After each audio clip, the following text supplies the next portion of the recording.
welcome to another edition of Innovation Conversations. My name is Persephanie Quimby and I'm the Director of Business Development here at Architecting Innovation. I'm joined again by Mr. Matthew Kercheval. Hello.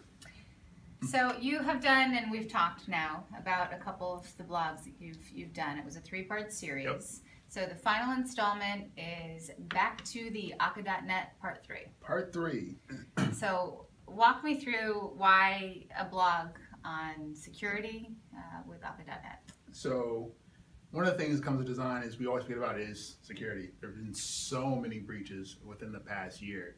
Target, shoe stores just happen so often. It's because sometimes as developers we're just lazy about it, not considering about it. But if something being as bleeding edge as Akka.net, it should be at the forefront of security. So security is important. Akka.net is bleeding edge. Combine the two and how to proceed from that. That's why I wrote the blog post. Okay, so then is Akka.net inherently insecure? Not necessarily. So Akka.net was designed for one thing, that asks for speed. Anything you add on top of that's going to slow it down. So it's there, but it's not bound by default, right? As suppose most systems where security is you get everything at one time, it's not built for speed, but Akka.net is, so you have to add that layer on top of it. Mm-hmm.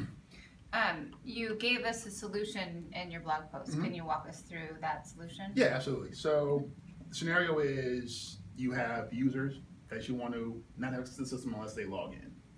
And you have systems that you want to be sure that they have access to the system too as well. That can be a third-party system.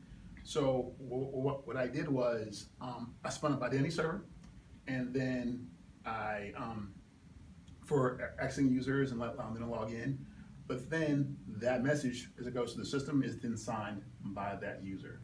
So when it comes into the Akka.net system, it checks, like, hey, do I know who you are?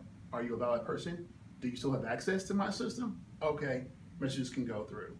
Vice versa, if you don't have access to the system, say maybe you want to wait for an hour and you're still logged in, so well, your cookie's expired, so I'm going to reject your messages till you log back in. Huh. All right, so this new version of Akka.net, is that going to include new security features?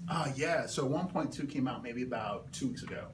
And so my solution, I mentioned that one way you can go about it, instead of doing the way that I presented it was to take a security certificate and add that to both the client and the server, and then have it pass through on each message.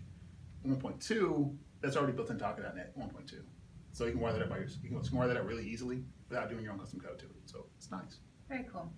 So this three-part series you can check out at www.theaiteam.com.